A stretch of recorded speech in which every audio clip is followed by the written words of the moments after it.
ডাঁটা দিয়ে আপনারা তো ডাঁটার ঝোল, মাছ দিয়ে ডাঁটা, এরকম অনেক ধরনের খাবারই খেয়েছেন।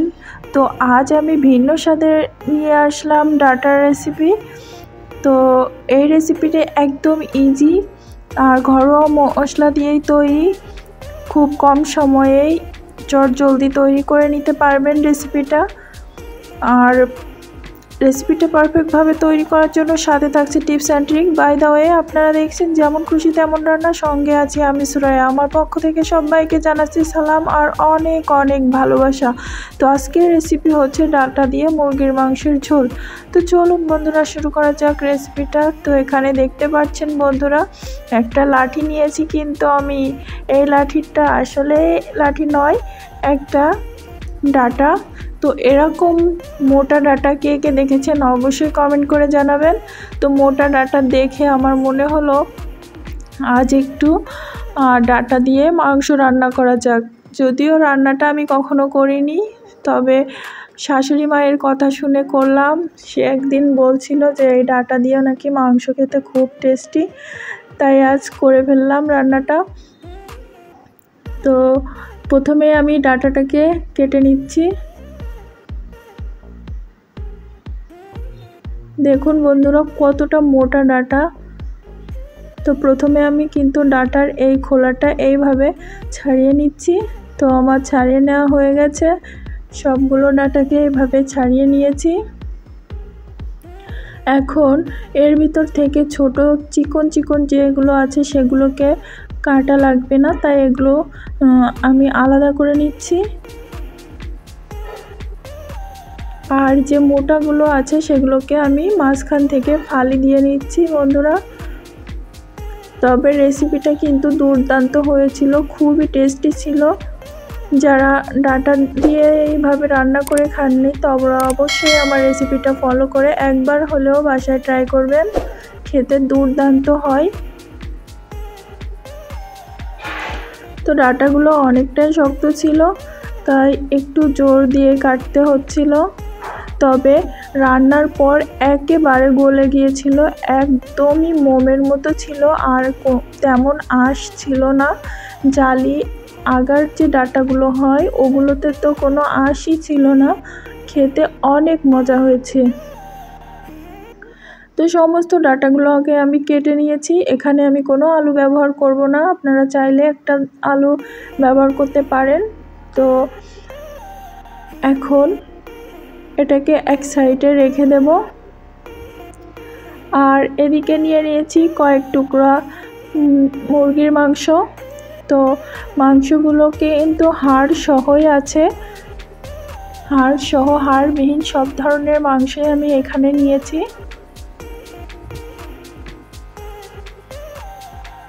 তো মাংসগুলোকে ধুয়ে কেটে নিয়েছি। এবার এটাকে এক সাইডে রেখে দিচ্ছি।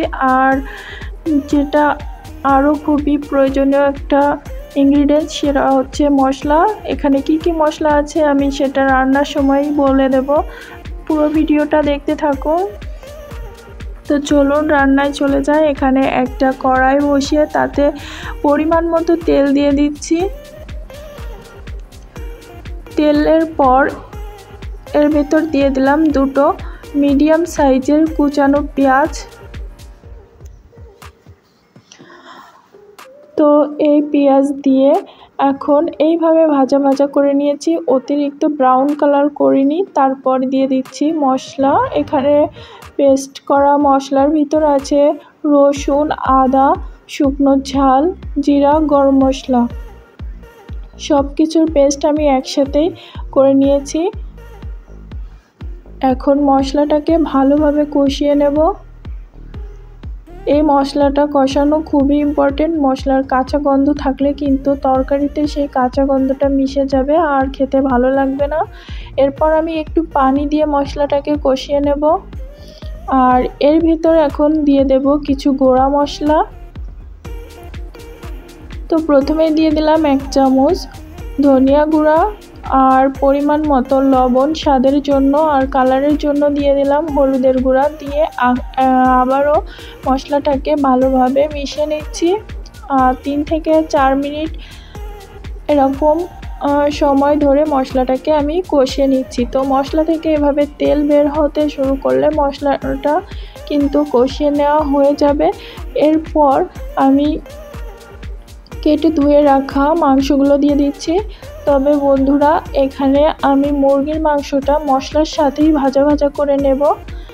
আপনারা চাইলে আগে ভেজে নিতে পারেন, তবে আমার মনে হয় মশলার সাথে লাল লাল করে ভেজে নিলে সেটা খেতে আরও বেশি টেস্টি হয়। আর যে গন্ধটা সেটাও থাকে না, মাংসের একটা গন্ধ থাকে মুরগির মাংসে, সেটা থাকে না। এখন এখান থেকে যে পানিটা বের হবে সেই পানিটা বের হয়ে গেলে সেটাকে দিয়ে মাংসটা ভালোভাবে ভাজা ভাজা করে নেব। এখন ঢেকে দিয়েছি, 5 মিনিট পর উঠিয়ে দেখছি। তো দেখুন বন্ধুরা, মাংসটা কিন্তু অনেকটাই লাল লাল হয়ে গেছে। আরও 4 থেকে 5 মিনিট আমি এভাবে নেড়ে চেড়ে নিয়ে ভালোভাবে মাংসটাকে ভেজে নেব। তো দেখুন বন্ধুরা, আমার মাংসটা ভেজে নেওয়া হয়ে গেছে। এখন এর ভিতর আমি কেটে ধুয়ে রাখা ডাঁটাগুলো দিয়ে দিচ্ছি।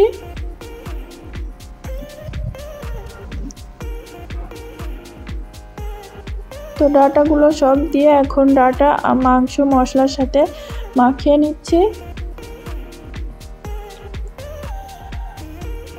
এই ডাঁটাটা অনেকটাই নরম, অনেক মোটা, কিন্তু অনেকটাই জালি, তাই এটা আলাদা পানি দিয়ে কষানোর প্রয়োজন নেই। এই ঝোলের পানিতেই একটু ঢাকা দিয়ে জাল করলেই ভালোভাবে গলে যাবে। আর খেতেও কিন্তু অনেক টেস্টি হয়েছিল। অবশ্যই আপনারা বাসায় একবার হলেও ট্রাই করবেন, আপনাদের কাছে রিকোয়েস্ট রইল। আর আমাকে কমেন্ট করে জানাবেন কেমন হয়েছে আপনাদের রান্নাটা, আর আমার আজকের রেসিপিটা কেমন হলো সেটাও কমেন্ট করে জানাতে ভুলবেন না। এরপর একটু নেড়েচেড়ে নিয়ে কিন্তু আমি এখানে ঝোলের পানিটা অ্যাড করে দিচ্ছি।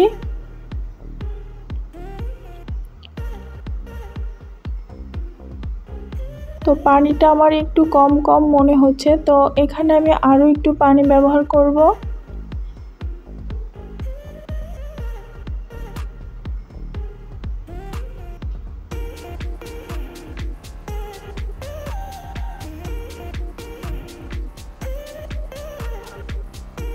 তো বন্ধুরা, আমার ভিডিওটি যদি আপনাদের ভালো লেগে থাকে তাহলে আমার চ্যানেলটিকে সাবস্ক্রাইব করুন, লাইক কমেন্ট শেয়ার করে আমার সাথেই থাকুন। এরপর এখানে আরও একটু ঝালের গুঁড়া দিয়ে দিচ্ছি, কেননা ঝালটা একটু কম কম লাগছিল, তাই ঝালের গুঁড়াটা দিয়ে দিলাম। দিয়ে আবারও একটু নাড়াচাড়া করে নেব। অবশ্যই আপনারা আপনাদের পরিমাণ মতো ঝাল দিয়ে নেবেন। আমার একটু ঝাল ঝাল পছন্দ, এ কারণে আমি একটু ঝাল ঝাল রেখেছি।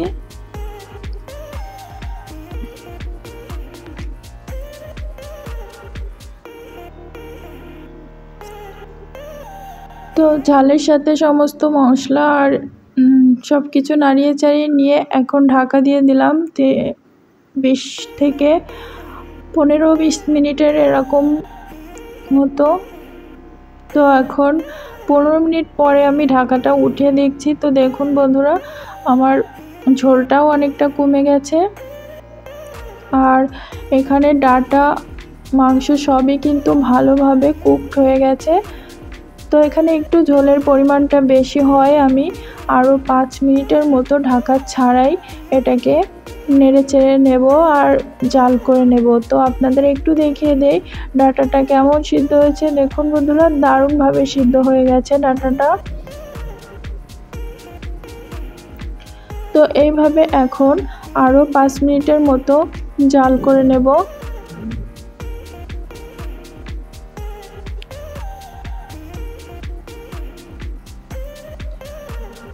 আর সবশেষে উপর থেকে 3 থেকে 4টে কাঁচা মরিচ ছড়িয়ে দেব। এটাতে খুব একটা ঝাল হবে না, জাস্ট ফ্লেভারের জন্য দিচ্ছি।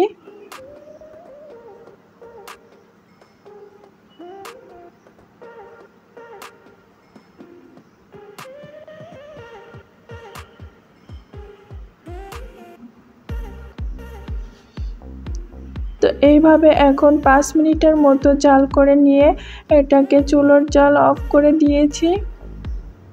আর 5 মিনিট রেস্টে রাখার পর দেখুন বন্ধুরা মাংসের কালারটা কি দারুণ এসেছে। তো দেখতে যতটা সুন্দর হয়েছে খেতেও কিন্তু তার থেকে অনেক বেশি টেস্ট হয়েছিল। আপনারা অবশ্যই বাসায় ট্রাই করবেন, তাহলে বুঝতে পারবেন। এখন এটাকে নামিয়ে নিয়ে পরিবেশন করার পালা। বাসায় মেহমান আসলে এরকম একটা রেসিপি তাদের সামনে দিবেন, তারা আপনার প্রশংসা করবে। গরম গরম ভাত, রুটি, পরোটা সব কিছুর সাথে কিন্তু আপনারা এই রেসিপিটা তৃপ্তি করে খেতে পারেন। বাসায় মেহমান আসলেও তাদের সামনে এরকম একটা রেসিপি রাখতে পারেন। বাই দ্য ওয়ে, আপনারা দেখছেন যেমন খুশি তেমন রান্না, সঙ্গে ছিলাম আমি সরায়া। আজ এ পর্যন্তই, দেখা হবে নেক্সট এপিসোডে নতুন কোনো রেসিপির সাথে। ততক্ষণ সবাই ভালো থাকবেন, সুস্থ থাকবেন, এই কামনায় শেষ করছি আজকের ভিডিও। সবাইকে আল্লাহ হাফেজ।